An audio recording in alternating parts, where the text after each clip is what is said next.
My name is Tanner, and that is Ryan. He is not here today. He is out skiing. But we are both real estate agents, real estate investors, and house hackers. We do everything from furnished rentals with Airbnbs, as well as some long-term rentals, and have done some co-living stuff as well. So if you have any real estate agent or just real estate in general questions, make sure you let us know, and we'll be happy to help you out. Today, we're going to be talking about commercial real estate, which is a little bit different than what we typically go to.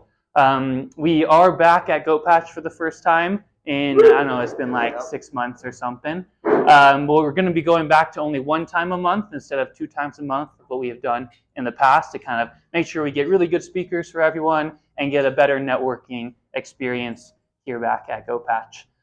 We do have our first sponsor ever, which is going to be Ashburton. Give it up for Ash. Yeah. So Ash, take it away. Give us a little bit about what everyone doing. Good to see some familiar faces, also some new faces. If I do not meet you tonight, my name is Ash. I'm an insurance broker, so I help the first-time home buyers, seasoned real estate investors, as well as people buying their second, third, or fourth home. Being a broker is great. You get the shop for you. You don't have to handle all the hassle. If you guys need anything, let me know. Tanner, thank you. Cool. Thank you, Ash. All right. Real quick, raise of hands. It is the new year, so Happy New Year, everyone. Who has it as their goal of buying a real estate property this year? Raise your hands. We need some more hands than that. Come on, guys. Come on. So hopefully today you kind of figure out if commercial would be an option. Maybe it's not this year. Maybe it's in the years to come. A lot of times I see it better as doing residential first, kind of getting good experience, and then going into the commercial space. So today we have Renee Newland. She's going to give us a presentation about commercial real estate, residential stuff, and the differences. So give it up for Renee.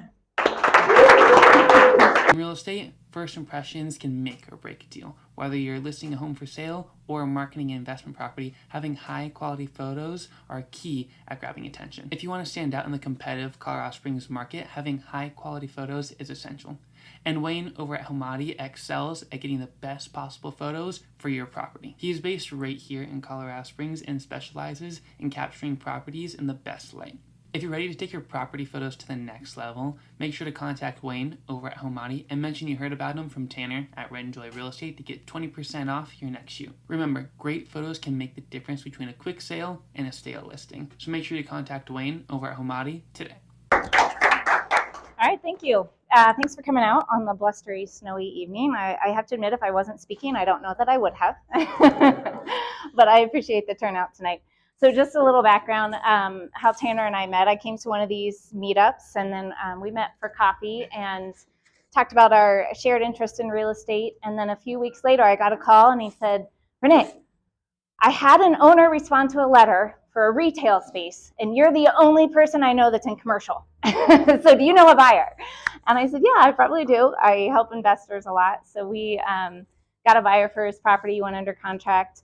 And the thing about Tanner, so normally as a commercial broker working with a residential agent on a commercial property, it can be a little difficult to navigate because it's very different than residential.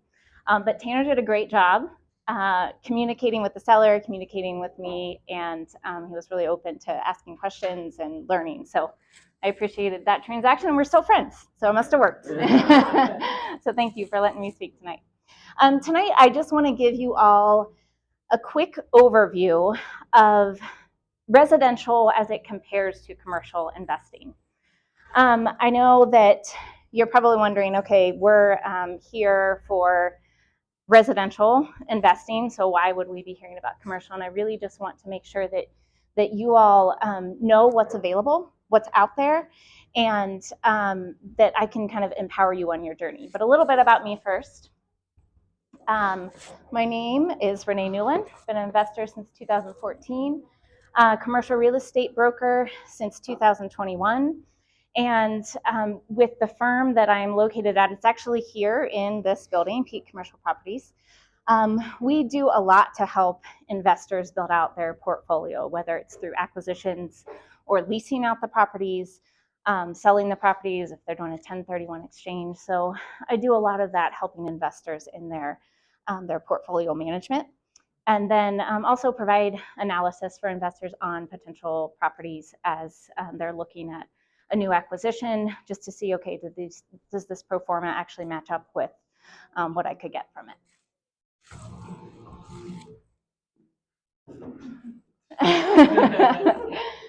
So we can already mention that. Residential and commercial, just a quick overview of the difference between the two. You guys know what residential is. You've got your single family homes, your duplexes, triplexes, small multifamily. But probably if you've heard, this is going to be fun. I can talk loud. Probably if you've heard somebody say commercial, your first thought is, oh, stay away from that. That like the commercial industry is really hurting right now. You've got the big empty office complexes. And that is what I get most often when I say I'm a commercial broker. They kind of get this like sympathetic look and they're like, oh man, I'm sorry. Like that's a really rough industry right now. But office is only like a small part of commercial. It's just one of the many sectors. And so I want to kind of open your mind up a little to what is involved in commercial and what's possible. So obviously you probably all know larger multifamily, 5+ units, that's considered commercial. Then you have the office. Retail properties are commercial, so you've got your big shopping centers that are anchored by a major national tenant, think King Soopers, Old Navy, that type of thing. And then you have smaller strip centers, smaller neighborhood centers. All of those are retail properties.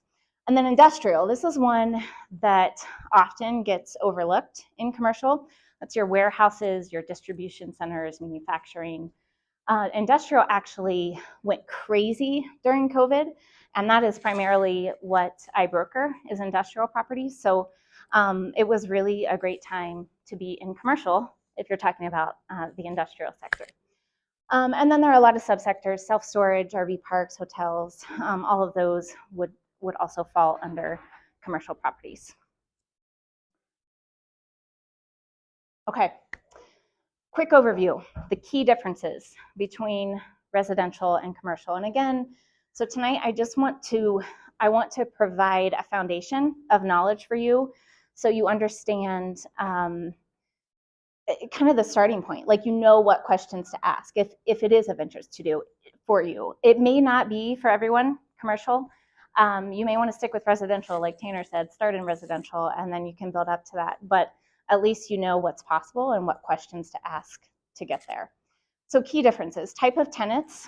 Obviously in residential, people are living in your properties and it's just individuals, families, not really businesses operating. I mean, unless you've got a illegal marijuana grow or something going on in the property, but hopefully not. And then with commercial, the tenants are normally, unless you're talking about multifamily, they're normally businesses that are occupying, they're operating in your property. Financing options. With residential, most of the financing options are your traditional 30-year mortgages. You've got the FHA, VA, second home mortgages, but they don't deviate much from that.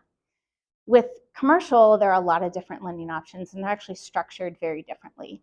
There are shorter term loans, usually 5 to 10 years, and there are a lot of different options you can use, even like SBA loans if it's a business owner purchasing to also invest.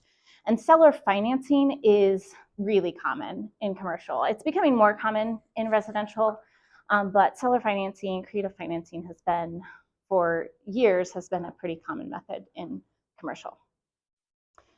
Market dynamics. This is kind of an important thing. There are a lot of different market dynamics that we could talk about, differences between residential and commercial, but one thing I wanted to point out, residential investing, for the most part, unless you're doing a strategy that's, say, short-term rental that's more focused on discretionary income, for the most part, residential investing does well in a downturn economy because when people don't have as much money to spend, they're not buying as many homes, they're going, they're looking for rentals. So your investments are going to be strong. With commercial, in a downturn economy, that is when commercial really gets hurt because businesses that occupy your properties, they're not doing as well, they're not growing, they're not scaling. And so that is one of the big differences in that downturn economy. Commercial can be a tough industry to ride out. That's why you need to make sure you've got some capital to ride out those tough times. If you're planning to get photos done on your next listing or rental property, don't forget to reach out to Wayne with Homati to get 20% off your next shoot. And then valuation metrics. So primarily in residential, those properties are valued based upon area comps, properties that are comparable that have sold in that area. With commercial, it's completely different. We do look at comps, but really the valuation is determined on the net operating income. It's the income that property brings in. And then from there, that value is created based upon the market cap rate of that specific sector and that local market that you're looking at. I'm assuming all of you are familiar with cap rate.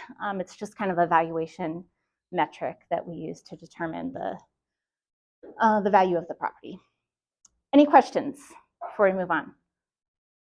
What's NOI? Net operating income. Good question.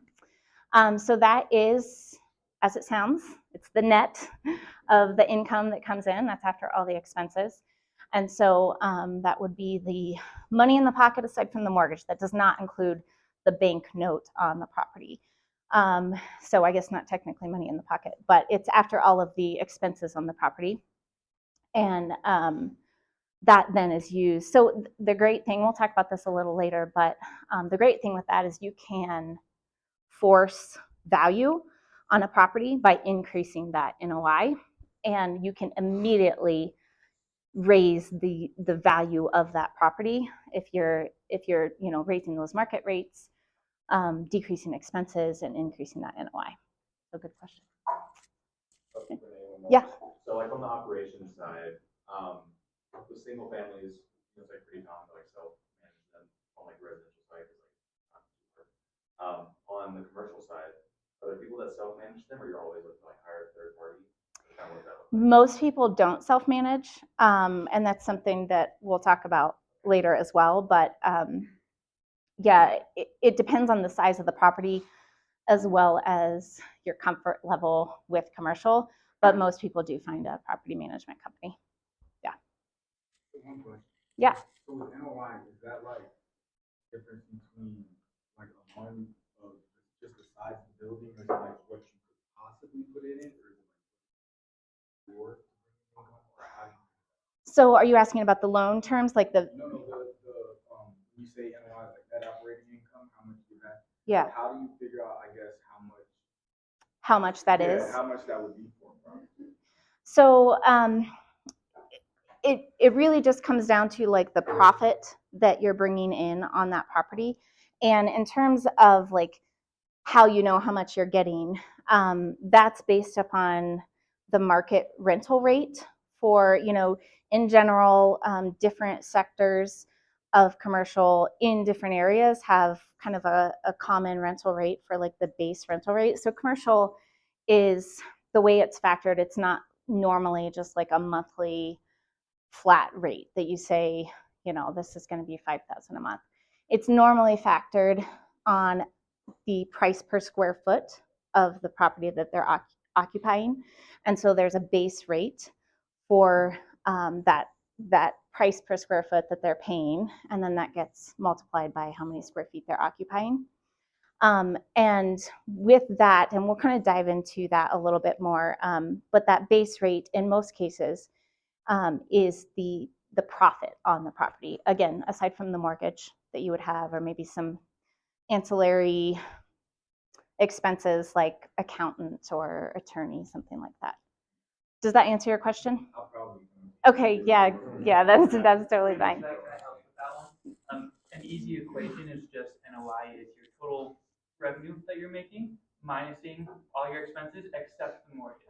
So like utilities, any lawyers or attorneys or anything like that you on over the course of a year that you could look at it is what NOI would be. So it's basically an equation. Okay, that makes sense. Yep. So you mentioned how you could cut costs and increase revenue to increase the value of your property. Let's say if you want to sell it in 5 to 10 years, and that's based on the cap rates. But when you change those, when you change your NOI, how come the cap rate itself does not change? So a cap rate is more a sentiment in the market, to be quite honest. It's basically the percentage that the general population investors are willing to pay on a property in that area. So cap rates are different. They hover around the national average, but like in large cities like New York, Chicago, Dallas, large cities, the cap rates are going to tend to be lower, because that means that cap rate percentage is the return on that investment. And so the cap rate doesn't necessarily change based upon the net operating income, because the cap rate is more tied to the sentiment of what investors are willing to pay for that property in that area. Colorado Springs, the cap rate's a little higher just because it's a smaller city. There's not as much growth and development going on. But in general, that cap rate is going to stay the same. Cap rates do fluctuate based upon the market, the economy at the time. During COVID, industrial properties were selling in Colorado Springs at like a 4% cap, which was like, that's never happened. Most multifamily and industrial for sure were selling like at 4% cap, even in smaller cities.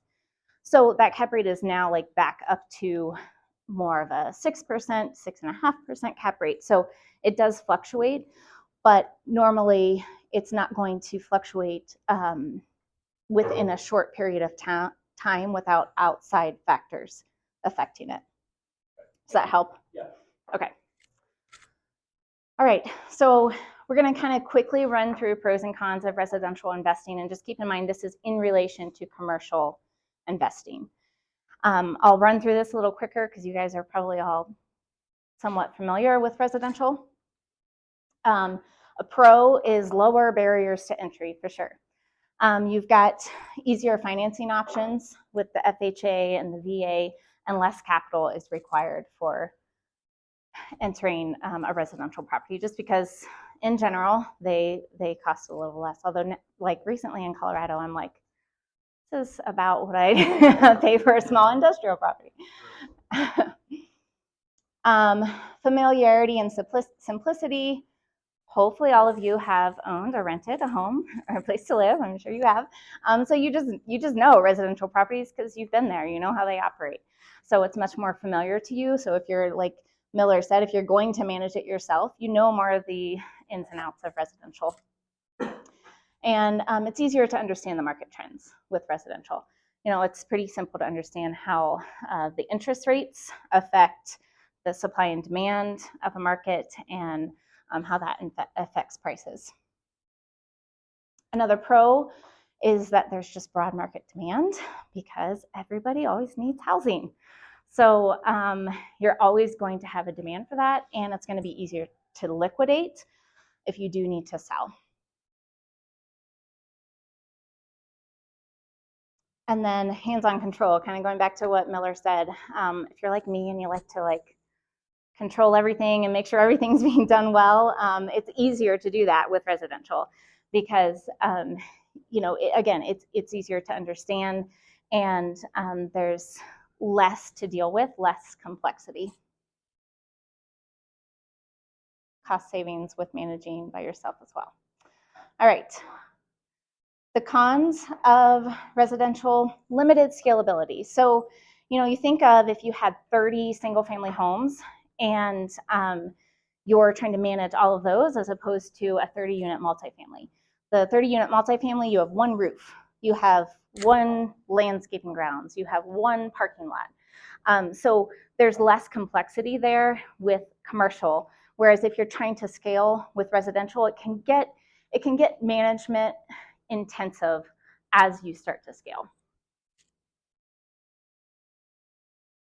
Tenant challenges, our favorite thing, especially Miller with co-living. I have co-living as well, and just some of the petty issues that you deal with, evictions, late payments. If those of you that do short-term rental, you probably deal with petty issues as well. Like, I can't believe they're giving me a 3-star review for that. And then this here, so increasing government regulations. This is a concern in the residential investing world, just as some of the state's regulations start to go more towards those tenant-friendly laws rather than landlord-friendly. I'm all about protecting tenants, but there are some things that are starting to make it harder for investors to protect themselves. And so that's another con with residential investing, and you'll see, that's really non-existent in the commercial world. Saturation and competition, man, I feel like this is one of the biggest things. Like, I love Bigger Pockets. It's awesome that they have like brought the world of investing down to the normal person, but now everybody and their mom wants to be a real estate investor, and it makes it difficult. There's a lot of competition, and it makes it hard to get a property and get a good deal on it because there are so many people out there. And frankly, none of you guys, but there are a lot of people out there that are not doing it well.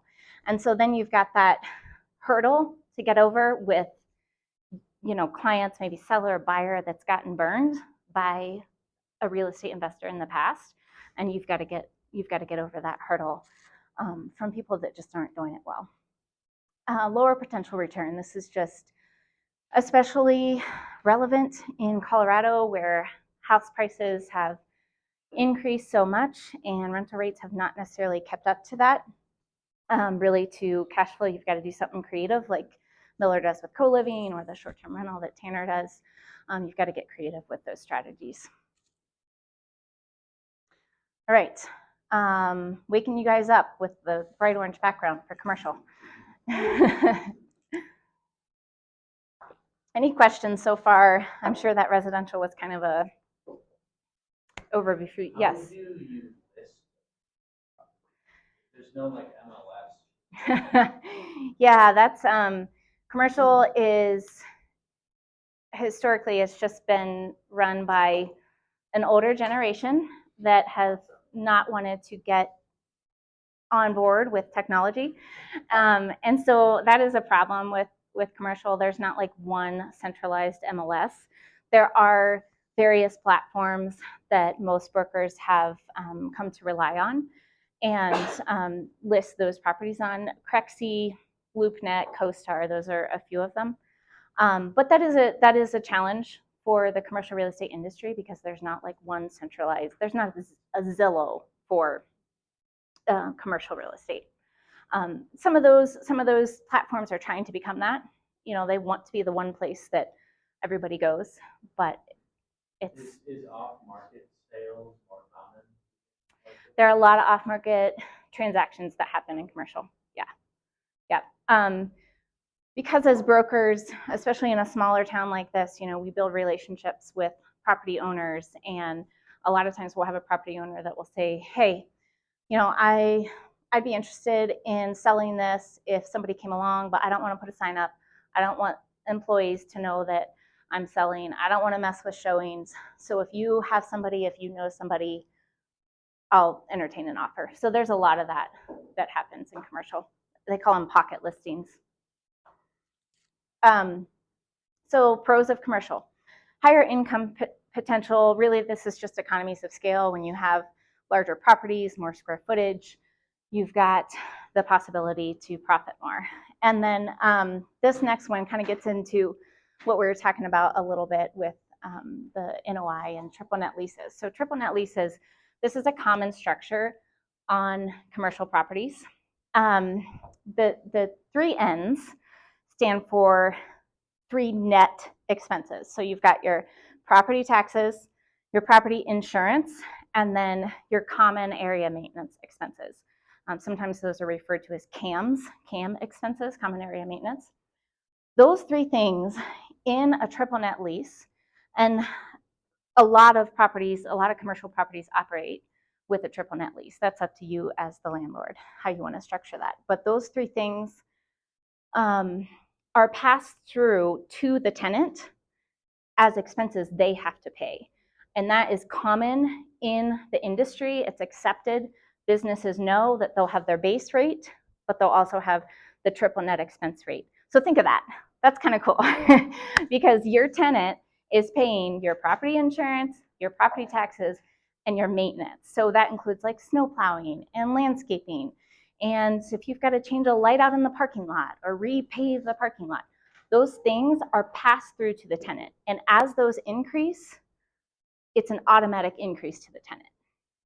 So that's really one of the huge benefits of this model of investing is you don't have as many surprise expenses in that sense. Any questions about that? I know it can be kind of complicated. Multifamily is not, no, and that's a good point. That would be just where you've got a business occupying the space. Yeah, multifamily is just like residential, single family rentals on larger scale, but it's operated the same way. You can do some with multifamily. You can do some what's called RUBS, which is like utility bill back. If it hasn't been structured where they're paying the utilities separately, you can do some of that bill back. But in general, it's handled like a single family property would be. Yeah. So from my understanding, like hotels are usually operated by the owners as well, a lot of the time. Yeah. So are triple net leases common in those types of properties too? In hotels, no. Again, this would be more businesses. So retail, industrial, and office is like the primary that you would see this type of lease. This wouldn't be in self-storage. I mean, unless for some reason, this wouldn't be common, but unless for some reason you had somebody that owned the property and then somebody else that owned the business. But I don't know that that's ever really going to happen. So mainly this is retail, industrial, and office. Yeah, it's a good question. Yeah, Miller. So if you're doing triple net, what sort of expenses should you expect as the owner? As the owner. Or there are still some. So you're going to have stuff like your attorney fees for your business, your accounting fees for your business, things that are tied to your business and your operations rather than the property. Those are going to be your expenses. Additionally, let's say you have to replace the roof on the property. You're going to pay out of pocket for that up front, but depending on how your lease is written, you can amortize the cost of that roof replacement over the life of the tenant's lease, prorated according to the square footage that they occupy. So potentially, over time, that roof could also be paid completely by the tenants as well. Again, that all comes back to how the lease is written. That's why it's good to have a good broker that helps you with your leases or an attorney. Yeah. Yeah, good question. So obviously, everybody would rather pay off the course. Just if you could, what would be a scenario why you wouldn't? So some landlords don't like it because of the complexity. So with a triple net lease, you do have to have very good accounting of the expenses. A tenant can ask to see the accounting of what were those expenses spent on, because unfortunately there have been times when landlords will like sneak in their trip to Italy in the expenses and like hope the tenant doesn't see. So there does need to be good accounting with that. And so some landlords don't like the hassle of it. They just want to do like a gross lease or a modified gross lease. So they just have a flat monthly rate, and they just hope there aren't any huge increases in their insurance or their taxes, and that can sometimes bite them in the butt. One thing to note, though, most commercial leases do have an annual escalation percentage that's automatically included in those leases, and that usually runs anywhere between 3 to 5%. So automatically each year your tenant's base rate increases 3 to 5% just to keep up with inflation. Is there a standard for that here? Are you saying it constantly at 5%, or what are you saying? 4 to 5. I don't see 3 very often unless it's a national tenant and they've got more negotiating power. But 4 to 5 is more common. Yeah, I would say 4 is the most common. So another pro is professional tenants. We talked about some of the laws that are making it a little harder with residential investing. With this, the business tenants can often bring more stability, but there's a lot less government oversight and regulations. I mean, there's really none in terms of, like, if your tenant's not paying and you need to evict them, bam, like, they're out. There's nobody that's saying you need to give them this much time and this much notice and all of that. So that's certainly a benefit of commercial. Longer leases. So most commercial leases are pretty long. With office, it's usually like 2 to 5 years. With industrial, it's anywhere from 3 to 7, and then with retail, like 5 to 10. And a lot of times those leases will have renewal options in the lease. So, the tenant has the right to renew. Let's say they've got a 5-year lease and then they've got 3 5-year renewal options. So you may have 20 years with a good tenant right there in that one lease. And if they're paying, they're a good tenant, especially like a retail space, they're going to want to stay in that location because that's where their customers have come to expect them to be. You think, how long has Goat Patch been here? Yeah, a long time. I don't know, 10 years or something. My boss put them in here, but they want to stay here because that's where people know to come, and so there's definitely some stability there. Renee, Yeah. One more question. So for example, whenever Go Patch moves here, what sort of do they do the renovations, and I guess that's another incentive there too, because they would have to paint and whatever. Yeah, so that's all negotiable. That's one of the great things about commercial is like everything is negotiable. But oftentimes what happens, depending on the size of the property and the value of the property, the landlord will often offer a tenant improvement allowance. And so they'll say, I'll give you this much per square foot to improve the property. Anything over that, you're paying for it. And so it's an incentive for both the landlord and the tenant to stay there because the landlord's put money into something that's specialized for this tenant, and the tenant has put money into that property as well. It doesn't always work out like that, Some tenants we had one that had put, I don't know, like $300,000 into their property, and then a year later they had to go out of business, and the tenant had put money in as well. The landlord had put money in as well. And so it doesn't always work out great, but there is more incentive for them to stay because of that. Renee, Yeah. What are the challenges with finding a good tenant, and how long does it take? So generally, that's one of the cons, that it takes a while to fill a space. Generally, I tell my landlords you can expect 6 to 12 months to get the space filled. And that's not because there isn't interest. It's just because commercial moves so much slower than residential. And you're talking about businesses that are occupying the space. And so they've got to talk to their dad and their uncle that are business partners, or they got to talk to the CEO, and the CEO wants to tour as well. And they've got to have the board approve it, and all these different steps that it needs to go through. And so it generally just is a longer process. So that's one of the things in commercial investing that you just have to be aware of. When you have a vacancy, it's a longer vacancy, and you've got to be able to cover those costs while you're waiting for a tenant to fill it. That's why multi-tenant spaces are ideal, because you're spreading that risk, that vacancy out over, say 10 units in an industrial complex or something. But yeah, that's a good question. So if you're buying a new property to stay off the space, then you need to expect a budget in 12 months. Depends if you're buying it with tenants in it or not. But yes, so office is a unique sector right now. Office generally can be easier to fill because it's smaller spaces, and you have a lot of people that are looking for those little, like an insurance office or real estate office, or they're looking for those small things. And the leases don't tend to be as long. But right now, with everything that's gone on with COVID and so many people working from home, it's certainly hurt the office sector. So there's such a glut of supply with office that it's a little bit of a harder sector to navigate. But yes, I would say, like, you would probably want to expect, depending on the office property, where it's located and the condition of it, you would want to expect 6 to 12 months. before they?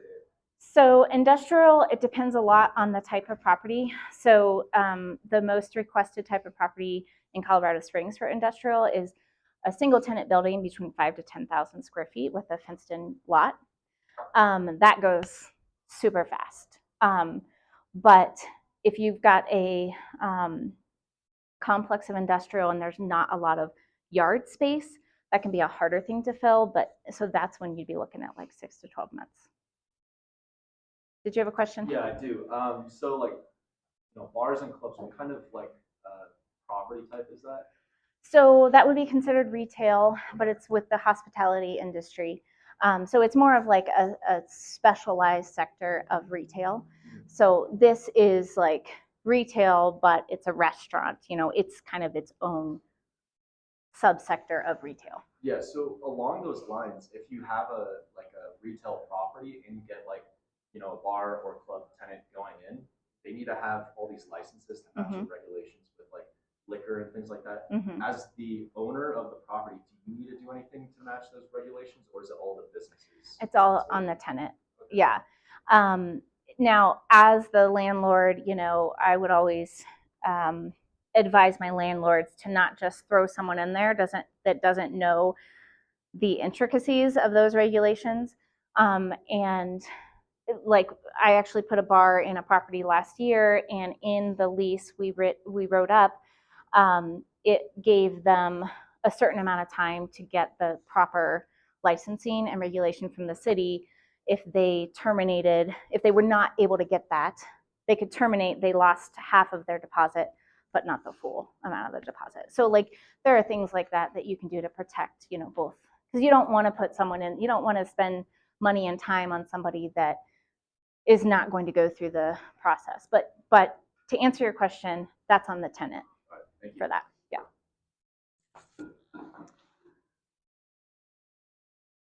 And then we talked about this a little, income-driven valuation. So it's based on the NOI, and then as we were mentioning, you can force the appreciation of that property. You can force the value up on that property by increasing the NOI. So, you're going into a property and doing updates on it, raising the rental rates if there are vacant units, and filling that up, and that's increasing the NOI, which then drives up the value. And that can be a pretty considerable jump in the value on a property. And then, if you've got it running well, you can market that to, sometimes there are, out-of-state investors that they just want a property in Colorado and they'll buy it at a 6% cap. And so, you can make a pretty nice spread, $500,000 $1 million spread within a short amount of time because you've done the work to increase that NOI. And then scalability and leverage. Multi-tenant properties mitigate risk. We kind of talked about that already. And then just because by nature you're getting more cash flow, you can scale quicker. And then I mentioned this, creative financing is used a lot more often in commercial real estate and partnerships. There are a lot of people like you guys that have been in residential, they'd love to get into commercial, but they don't know how to break in. If they've got somebody that's doing the work, that's learning about it, that's making connections, hey, I'd love to partner with you in commercial, you take the lead on this. So there are a lot of partnerships in commercial as well. And then there's a lot of creative deal structures in commercial.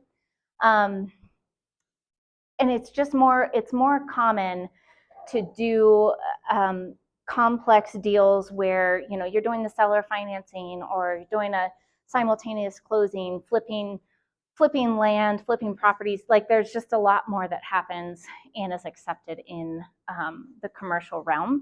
And so you don't have to do as much educating in that sense to sellers and buyers where you may be interested in one of those complex structures yourself. Okay, the cons, because there are cons. So higher barriers to entry. You're going to need a lot more capital to get into commercial. And the lending criteria can be more stringent based upon the property. So if you're purchasing an empty property, like you were saying, the bank is going to look at that and they're going to see there's no income coming in on this property or very little. And so they're going to look much closer at your financial stability for that property. Now, if you're purchasing a property that has existing tenants with really strong leases, that's a different story. But the lending requirements can be a lot more stringent. And normally, banks are going to require 20 to 30% down on a commercial mortgage. Getting brokers to take you seriously. Commercial brokers, I am one, but I will say sometimes they can be a difficult lot. You sound like you've had some experience with commercial brokers. Sometimes they just don't want to deal with people that are new to commercial real estate. They won't call you back. They'll be jerks on the phone. And so that can be a barrier to entry, just to get the brokers to actually take you seriously and to develop a relationship with them. There are some great ones out there, though. Market risk, like I mentioned, commercial is much more vulnerable to economic downturns. So that is something where you've got to be prepared financially to sit through those downturns, have 6 months of expenses while you're trying to fill that property. And we talked about this, longer vacancies when tenants leave. Expect 6 to 12 months for most properties. And then greater complexity, there are just more specialized knowledge. So like, understanding leases and zoning laws. But that's not insurmountable. That's just a matter of learning it and having the right people surrounding you to help with that. All right, any questions at this point? Yes. I know for residential, for like personal homes, banks look at like debt to income ratio. Can you speak to the new requirements for commercial, like what do banks for? Yeah, that's certainly part of it, and they'll look at just overall financial stability, assets. They'll look at assets a lot. What you do currently have in terms of equity, and then where your income is coming from. So if you've got additional, it's very similar to residential. It's just partly you're dealing with larger amounts. And so they want to see more stability to cover those larger amounts. That's where seller financing can really be a good benefit, because you don't have all of those stringent lending requirements that you have to go through. And so working with sellers to try to get those seller financing deals is good. And again, it's pretty common. Yeah. Jim? One of the cons, in my limited understanding, is just the length of the loan. Like with residential, I get a 3% loan for 30 years. I know I'm doing great for 30 years. But if I get a great deal on a large apartment complex, I don't know, in 5 years I could be screwed if the rates go really high, right? Yeah, you're exactly right. And actually, a lot of multifamily properties are like dying right now because of that very thing. Because they got their loan in 2020, 2021, when interest rates were whatever, 2.5%, 3%. And it cash flowed then. And so they were willing to pay a 4% cap on the property. But now their loan is coming due. It was a 5-year balloon mortgage. And if you don't know what that means, that loan, you have to pay the remainder of the balance in 5 years. You owe that to the bank. And then, and most people then refinance. It's not like you're paying that out of pocket. Sorry, I saw your face back there like, oh my goodness. You then refinance at that point, but you're refinancing at the then market rates. So is there a way to mitigate that? Like to reduce the risk? Well, yeah. I think it's really just stress testing your investments before getting into them. I think it was just completely dumb that people purchased properties at that rate thinking that they weren't going to raise. Like, I just don't know. And why did banks, give it without that? I don't know. It's really more at the beginning. It's when you buy. It's buying right and stress testing it under an 8% interest rate and seeing if it still works at that point. Now, if you have a good relationship with your bank, and I would recommend this, like if you're getting into commercial, work with a local bank. Local banks love to lend on commercial properties. And so develop a relationship with a local bank that does commercial lending. So if you have a good relationship with that bank, that might be something where you're looking down the road like, okay, this loan is due in a year, interest rates have risen, and you can work something out with them. Can we extend this for another 2 years? And they're willing to work. You know, they don't want you to fail because they want you to keep paying, you know, paying money to them. But that all depends on the relationship you've kept with them, if you've paid on time, and if you've been a good client with them. So, but in the end, I would say it comes when you buy. When you buy, Yeah. Yeah, we'll go you first. For most of your clients, do you see them doing seller financing or working with the banks for a loan? I would say it's about 50-50. Yeah. Yeah. Yeah, I was gonna say for the closing process, your experience is typically significantly longer, like so how much longer? Yeah, that's a good question.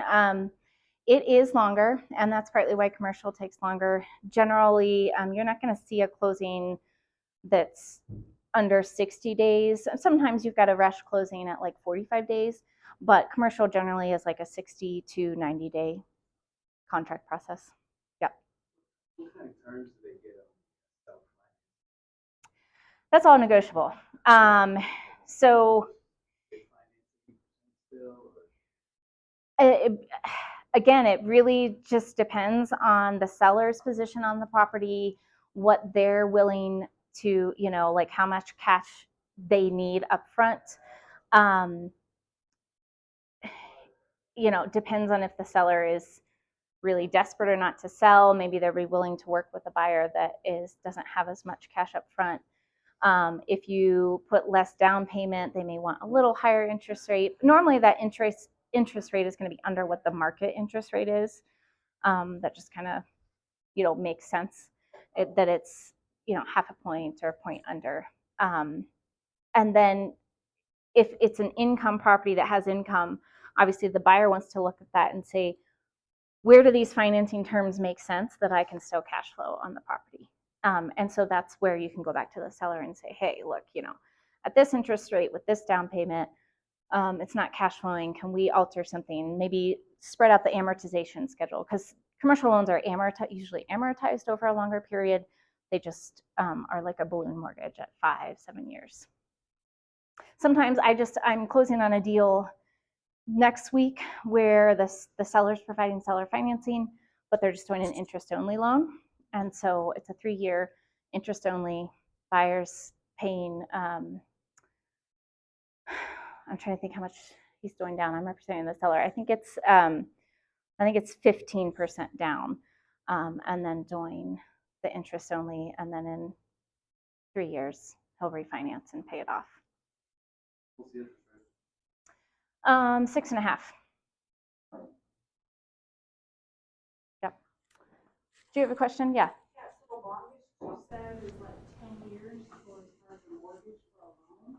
Commercial, they don't do 15. I mean, not very often. Not very often. Yeah. I don't know that I've actually ever seen longer than 10 years. For the balloon payment or? For like a balloon mortgage, yeah. Yeah. There's no fixed rate here. Oh, no, there are. Yeah, they're both variable and fixed. Over the 10 years. Yeah. Again, it just depends on what the bank is willing to offer, but yeah, normally it would be about the same term length. You said usually 1% lower than what a typical residential would be. No, for a bank loan, is that what you're asking? No, so commercial mortgages actually tend to be about 1% higher on a bank loan. Seller financing is where I said normally that's like a 0.5% to 1% lower than what the market rate is. It can't even be lower than that. Yeah, you know, it could be a couple points lower. Again, that's all negotiable. Mm-hmm. Yeah. So if something's opening new, like in a new area, like they're using like, they can't use the NOI, like nothing's actually there yet. So they're just using comparable for like request, or like if you want to invest in all or whatever in that area, nothing there yet. It's right. Higher risk, probably need more down, but you might get a better deal because Those type of developments are like massive national development companies that come in but they're basing it on pro forma rents, so projected rents that they can get, and they can get pretty close to what they're likely going to get from those properties. So if you're asking, like, are you asking more if you were looking at a vacant property, how would you look at the NOI on that property? Yeah, well, it wasn't even built yet. Okay, just wondering how they do that. It's There's based. like 5 businesses that are in that commercial strip. Yeah. So not necessarily if it was a kind of box like Gotcha. strip mall type. Okay. Yeah. So development is a whole nother ball of wax. But yes, they would look at the pro forma of what the projected rents that they could get from that property as they're, once they build it out. Yeah. Okay, so just a few things. If you're interested, like I said, this may not be for everyone. Oh, are we at like? We're just getting close. Okay. Yeah. Okay. No worries. we can skip this. I'll go through it really quickly. Start small. Start with like what you already know. Residential. Could you morph over into larger multifamily? Now that's pretty competitive as well, because a lot of you guys are doing that. But could you also own an office that has residential zoning as well? So you have a residential property and you get somebody in there, office space. And then business, I do want to talk real quick about business owner opportunities. So if any of you are business owners, this is a great way to get started in commercial, because you can get an SBA loan on that property, occupy half of it, and lease out the other half. The SBA loan is much lower down payment requirements, and you get income from that other half that you're leasing out to help towards your mortgage. So that's a really great way to start in commercial. A lot of times they'll cover 100%. Yeah. No down. Yeah, exactly. Yeah. Yeah. So if you've got a business. You could do multiple. Yeah. You could, just like house hacking, you could occupy. It's just like house hacking, exactly. A business house hack. It's business, yeah. Yeah. Is there a limit on the number of units? Like, if you occupy one and have like 9 other So units? technically, you need to occupy 51% or more. Like of the square footage? Yes. Yes, but I'll leave it at technically. Yeah, exactly. Okay, do your research, build a team. We'll kind of move on. What time do we have? I won't go through this. Okay, we've answered a lot of questions. This is contact info. This here, if you guys are interested, so I am going to be starting a commercial real estate investing meetup. So if you're interested, QR code. I also have an old school paper if you want to just sign up. But this will take you to a form to sign up for that, and I will let you know when that starts up and where. So thank you guys. Yeah. Give it up for Renee. Thank you. Thank you guys all for coming out. Who wants to buy some commercial real estate now? Raise your hands. Yeah. I'm planning to do some self-storage stuff going into the commercial space here this year. So if you're interested in anything with that, please let me know, and we'll probably eventually do a presentation here or even at Renee's meetup in the future on self-storage.